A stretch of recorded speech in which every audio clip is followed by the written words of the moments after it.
कथा चालू होना है 1 बजे और 1 बजे से ही ऐसा कैसे ही बाबा की कृपा। तुम लोगों ने जो कुबेरेश्वर बाबा को अंदर जाके 1 लोटा चढ़ाया है तो वो भी तो कृपा कर कर 2 लोटा चढ़ा ही रहा है।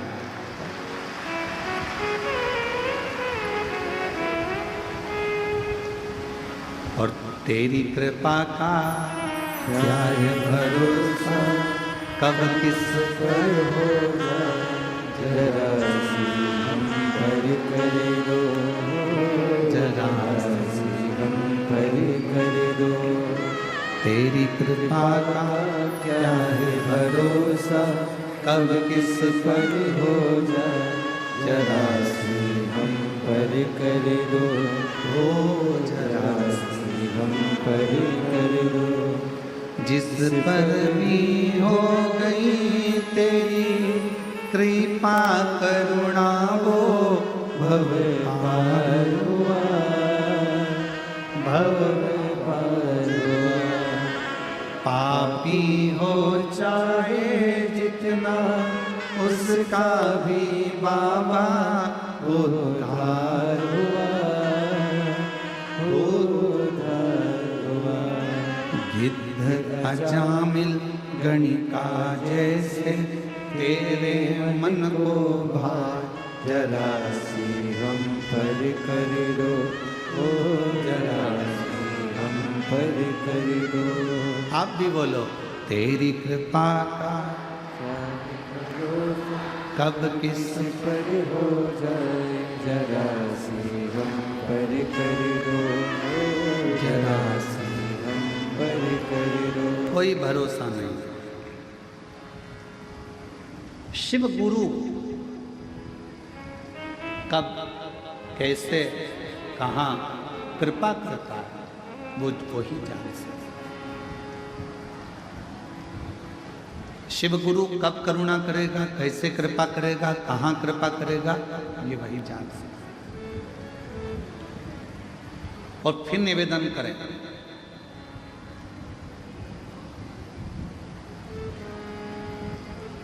हमारे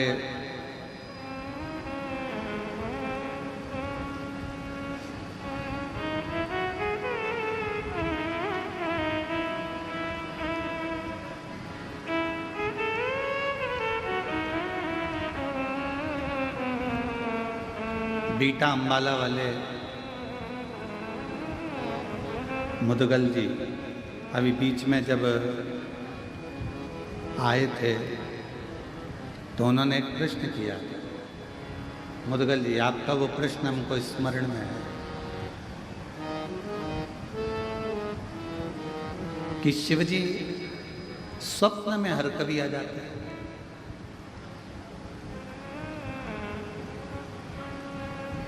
बैठिए।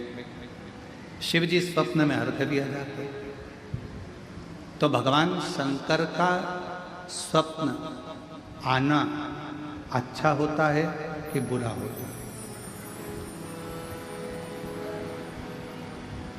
पहले तो स्मरण करें शिव जी का पूरा स्वरूप, जटाधारी, त्रिपुंडधारी, त्रिशूलधारी, त्रिनेत्रधारी, भस्मधारी, नग्नवेशधारी, नंदी, वृषभ, पार्वती, गणेश, कार्तिकेय, अशोक सुंदरी, पूरे परिवार के साथ अगर शंकर जी का पूरा परिवार आपको स्वप्न में दिख रहा है तो ये मानकर चलना कि तुम्हारे यहाँ कोई शुभ कार्य होने वाला है।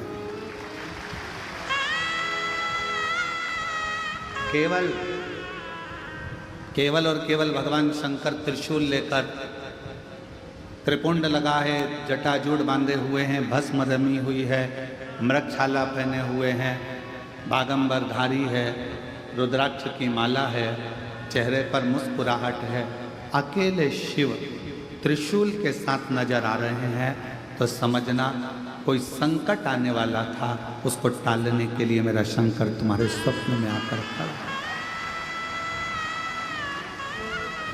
और यदि भगवान शंकर का कोई शिवलिंग नजर आ रहा है, केदारनाथ, भीमा शंकर, महाकाल, कुबेरेश्वर बाबा, मल्लिकार्जुन, बैद्यनाथ, कृष्णेश्वर, या तुम्हारे घर के पास में जो शिवलिंग है वो भी, या कोई पुराना शिवलिंग जिसको तुमने कभी देखा ही नहीं है, तुम्हारे स्मरण में भी कभी नहीं आया, ऐसे शिवलिंग का अगर दर्शन हो रहा है तो ये समझ लेना कि शंकर भगवान आपके द्वारा कोई अच्छा कार्य करवाने वाले हैं और वो आपको प्राप्त हो, वो प्राप्त हो।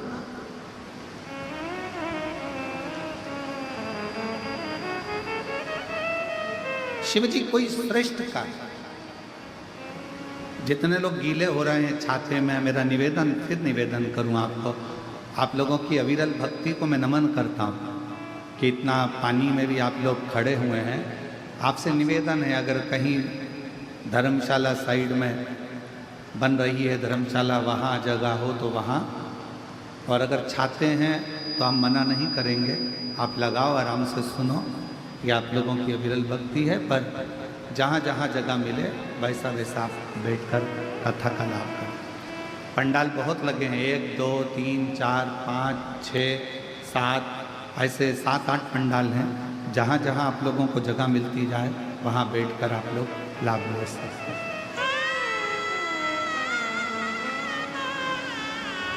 शिव कथा कर रहे हैं।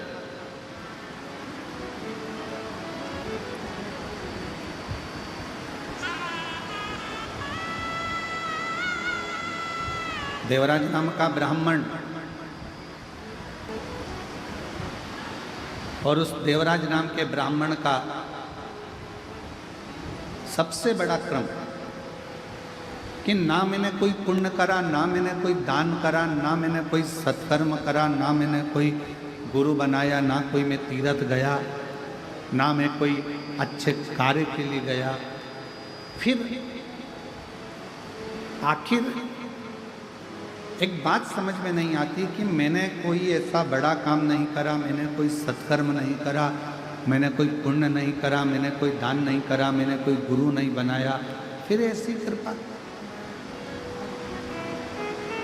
फिर ऐसी करुणा कि मुझे नंदी पर बिठाकर कैलाश धाम के लिए लेकर जाओ। ये पुण्य कौन सा? तो कहा एक पुण्य, देवराज तुम किसी तीर्थ में नहीं गए, तुमने कभी कोई दान नहीं करा, तुमने कोई वेद नहीं पढ़ा, तुमने कोई पुराण नहीं पढ़ी, तुमने कोई शास्त्र नहीं पढ़ा, और ना तुमने कोई गुरु मंत्र लिया, पर एक पुण्य तुमने करा। पहला पुण्य था शंकर भगवान के मंदिर तक पहुंच जाना। शिव महापुराण की कथा कहती है, जो शिव के मंदिर तक पहुंच जाता है, समझ लो वो सारे तीर्थ कर लेता है। पूर्ण बोल बम का नारा है, सारी समस्या का हल मान।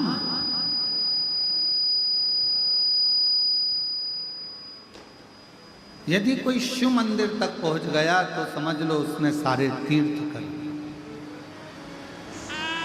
और मान लो देवराज नाम के ब्राह्मण से स्वयं नंदी कर,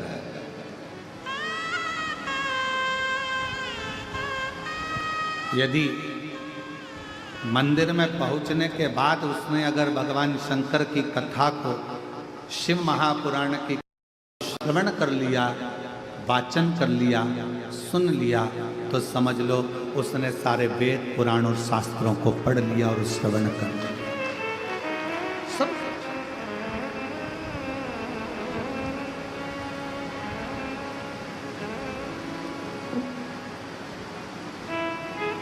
उसने श्रवण भी कर लिया, पढ़ भी लिया। और एक बात और स्मरण करो, मान लो उसने कोई गुरु दीक्षा, कोई गुरु मंत्र नहीं लिया, शिव महापुराण की कथा में पहुंचकर, शिवालय में पहुंचकर भगवान शंकर का पंचाक्षर मंत्र नमः शिवाय, षडाक्षर मंत्र ओम नमः शिवाय, श्री शिवाय नमस्तुभ्यम अगर धारण कर लिया तो समझ लो शिव ने ही उसको गुरु मंत्र भी प्रदान कर दिया। शिव ने ही, भगवान शंकर ने।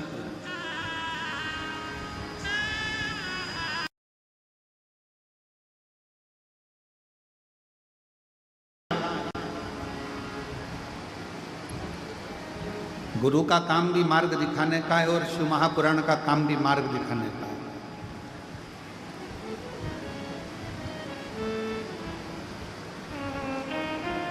और ये पुराण 24,000 श्लोक, 12 खंड, 12 संहिताएं, करोड़ों शब्द, ये हमें मार्ग प्रशस्त करता है। मार्ग, हाँ, गुरु भी परीक्षा लेता है और शिव महापुराण की कथा भी परीक्षा लेता है, शंकर भी परीक्षा लेता है।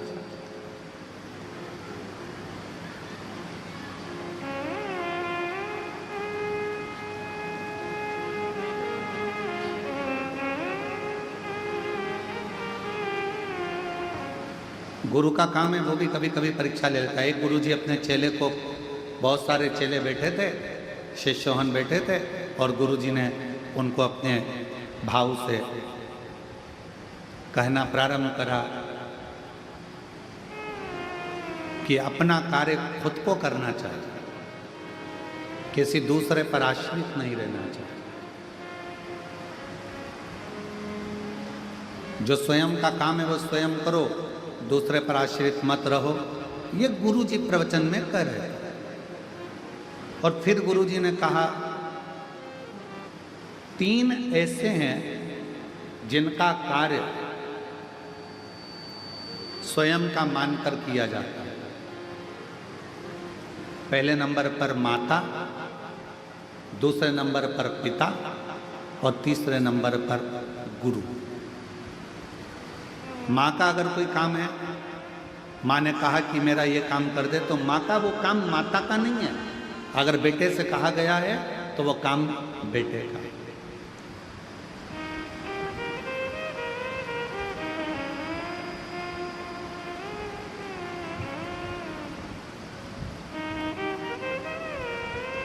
चार साल पहले सूरत वाले सोमानी जी कथा करवाए थे हॉल के अंदर।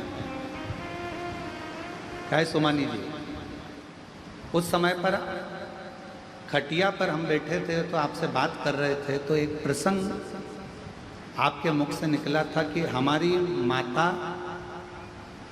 तो भाभी जी बोली थी हमारी सास और हमारे ससुर का नेचर ऐसा था, वो अपना काम भी स्वयं करना पसंद करते थे और रसोई घर से जितने लोग आ जाते थे उनको खिलाकर प्रसन्न होना पसंद करते थे।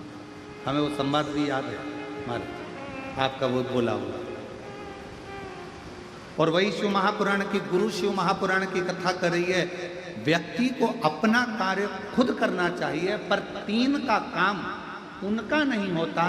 3 का काम, अगर माँ का कोई काम है, माँ ने कहा कि बेटा मेरा ये काम कर दो, तो माँ का वो काम केवल माँ का नहीं है, बेटे का फर्ज है। माँ का कार्य करे तो वो काम केवल माँ का नहीं होता, वो काम अपना खुद का होता।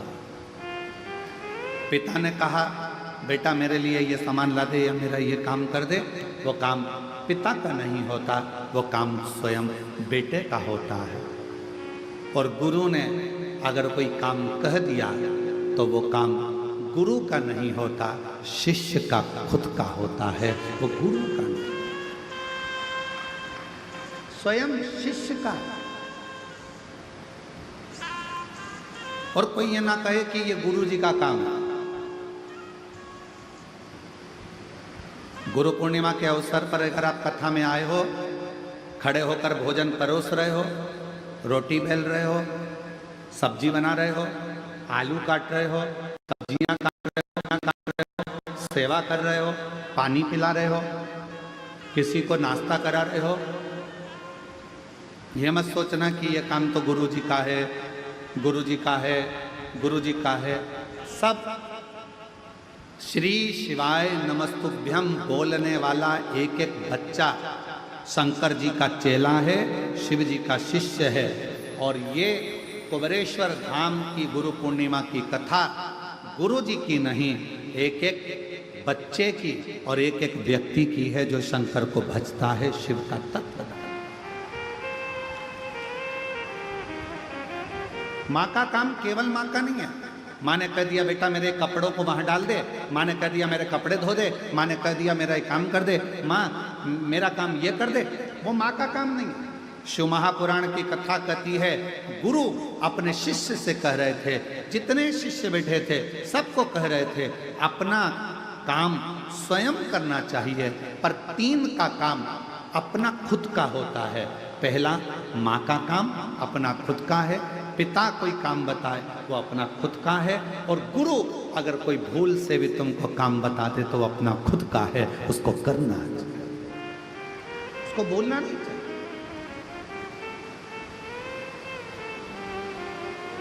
स्वयं करें।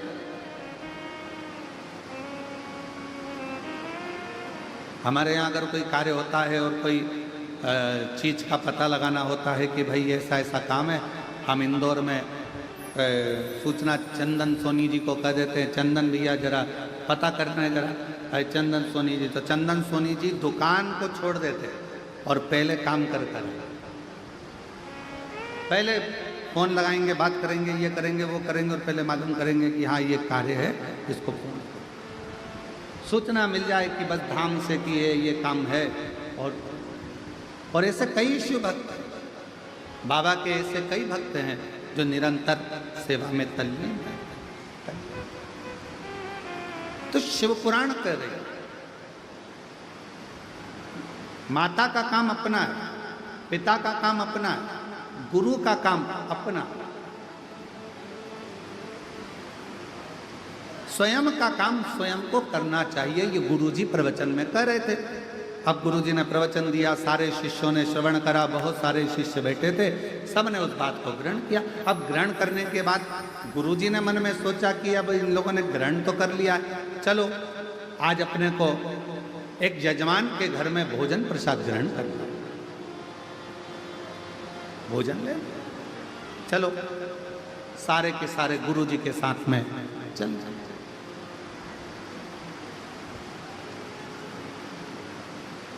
ओम नमः शिवाय, ओम नमः शिवाय, ओम नमः शिवाय, ओम नमः शिवाय। गुरुजी चले, चेले पीछे पीछे चले, सब मंत्र जाप करते करते जा रहे। अब गुरुजी ने प्रवचन दिया था अपना कार्य अपने को करना चाहिए। चलते चलते एक बड़ा सा गटर आ गया, नाला, और बड़ा सा गटर आया, नाला आया, और गुरुजी उस सारे चेले नाले को, गटर को लांग गए। गुरुजी भी लांग रहे थे। लांगते से ही उनके पांव की जो चप्पल थी, खड़ाऊ थी, वो गटर में, नाले में। हर हर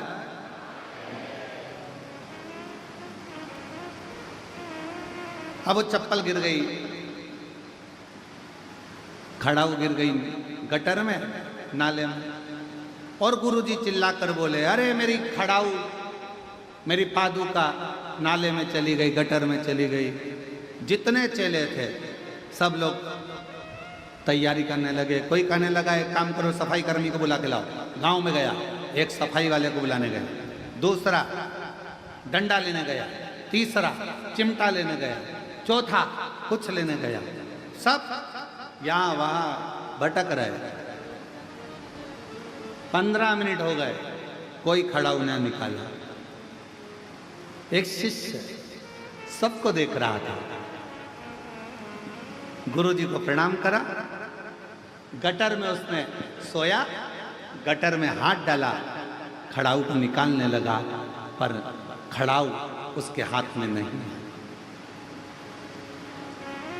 खड़ाऊ उसके हाथ में नहीं, पादुका उसके हाथ में नहीं। अब जब खड़ा हुआ उसके हाथ में नहीं आई, पादुका नहीं आई, उसने अपने तन का वस्त्र उतार कर गुरु जी को दिया और गटर में कूद गया, नाले में कूद गया।